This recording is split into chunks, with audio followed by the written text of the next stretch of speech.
Bismillahirrahmanirrahim. Assalamualaikum warahmatullahi wabarakatuh. Alhamdulillahirabbil alamin wassalatu wassalamu ala asyrafil anbiya'i wal mursalin wa ala alihi wa ashabihi ajma'in.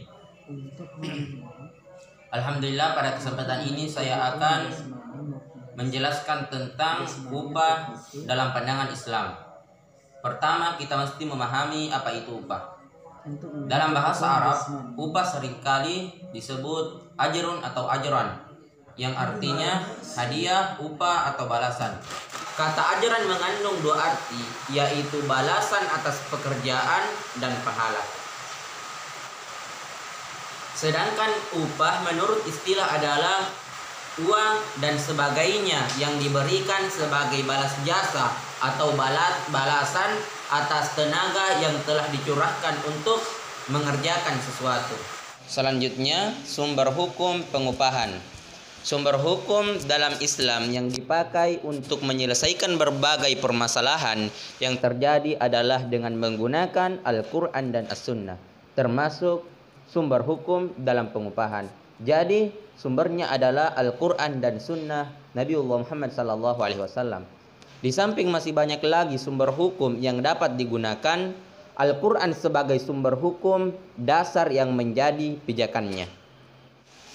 Allah Subhanahu wa taala berfirman dalam Al-Quran surah An-Nahl ayat 97. A'udzu billahi minasyaitonir rajim.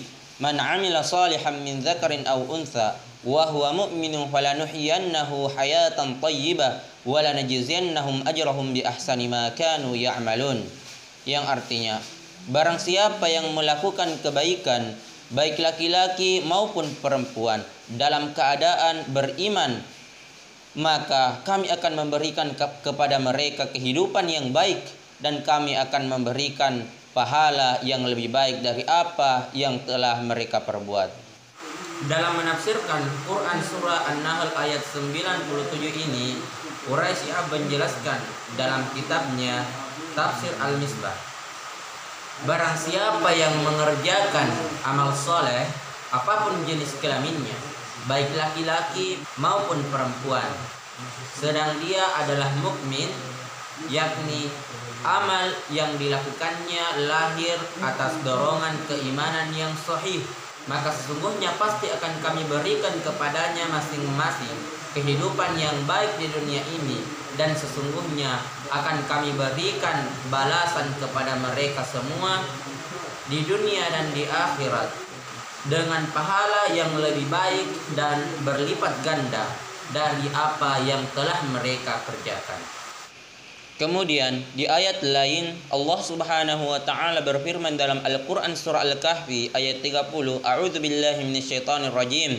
Innal ladzina amanu wa 'amilus shalihat inna la nudhi'u ajra man ahsana amala. Yang artinya, sesungguhnya orang-orang yang beriman dan melakukan amal saleh, kami benar-benar tidak akan menyia-nyiakan amalan kebaikan mereka.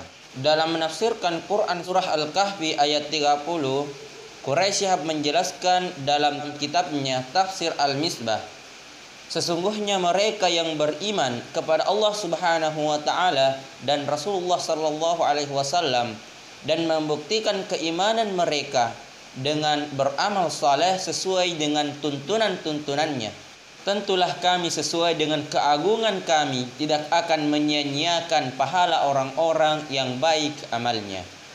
Ini memberikan pemahaman kepada kita semua bahwasanya pekerjaan kita, pekerjaan yang dilakukan oleh manusia pasti dibalas oleh Allah Subhanahu wa taala dengan adil.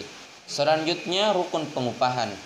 Rukun pengupahan ada 4, yaitu akid atau akad, sigat, ujrah dan manfaat. Kita kembali kepada yang pertama, yaitu akad. Orang yang melakukan akad ijarah ada 2, yaitu mu'jir dan mustajir. Mu'jir adalah orang yang memberikan upah dan menyewakan, sedangkan mustajir adalah orang yang menerima upah. Adapun syarat-syarat akad ijarah adalah yang pertama, untuk orang yang berakad menurut ulama Syafi'iyah dan Hambali diisyaratkan pada mu'jir dan mustajir adalah balik, orang balik dan berakal. Akan tetapi di samping itu, ulama Hanafiyah dan Malikiyah berpendapat bahwa kedua orang yang berakad itu tidak harus mencapai usia balik. Kemudian yang kedua adalah kedua belah pihak yang berakad menyatakan kerelaannya untuk melakukan akad ijarah. Apabila seorang di antaranya terpaksa melakukan akad ini, maka akad ijarahnya tidak sah. Masih pada rukun akad ijarah, yaitu manfaat dari objek ijarah harus diketahui secara jelas. Rukun ijarah yang selanjutnya setelah akad ijarah ialah sigat, ijab dan kabul atau pernyataan dari kedua belah pihak. Misal, kuserahkan sawah ini untuk kau bajak dengan upah 150.000 per hari. Kemudian dijawab oleh mustajir, iya, saya terima pekerjaan ini dengan sewa demikian setiap hari. Itulah pengertian dari sigat.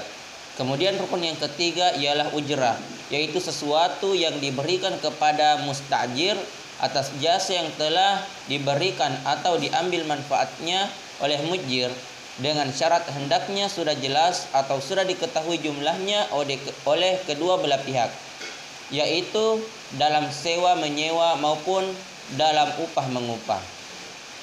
Kemudian rukun yang keempat ialah manfaat. Jadi barang yang disewakan atau sesuatu yang dikerjakan hendaknya jelas manfaatnya dan tidak melanggar syariat Islam. Selanjutnya, sistem pengupahan dalam Islam. Sistem penetapan upah dalam Islam diantaranya yaitu upah disebutkan sebelum pekerjaan dimulai. Sesuai dengan sabda Rasulullah sallallahu alaihi wasallam dari Abu Sa'id Al-Khudri radhiyallahu anhu, sesungguhnya Nabi sallallahu alaihi wasallam bersabda, barang siapa yang mempekerjakan seseorang, maka harus disebutkan upahnya. Hadis riwayat Abdul Razak, sanadnya terputus, dan Baihaqi menyambungkan sanadnya dari Abu Hanifah. Kemudian sistem yang kedua ialah membayar upah sebelum keringatnya kering. Sesuai juga dengan sabda Rasulullah sallallahu alaihi wasallam. Rasulullah sallallahu alaihi wasallam menganjurkan majikan untuk membayarkan upah para pekerja setelah mereka selesai melakukan pekerjaannya. Rasulullah sallallahu alaihi wasallam bersabda dari Ibnu Umar radhiyallahu anhu berkata, Rasulullah sallallahu alaihi wasallam bersabda, berikanlah upah pekerja sebelum keringatnya kering. Hadis riwayat Ibnu Majah. Dalam hadis ini maksudnya ialah hendaklah seorang yang mempekerjakan mustajir agar membayar upah sebelum keringatnya kering. Maksudnya pekerja tersebut tidak merasa terzalimi. Baik, mungkin demikianlah penyampaian saya pada kesempatan kali ini. Mohon maaf atas segala kekurangannya. Wabillahi taufiq wal hidayah. Assalamualaikum warahmatullahi wabarakatuh.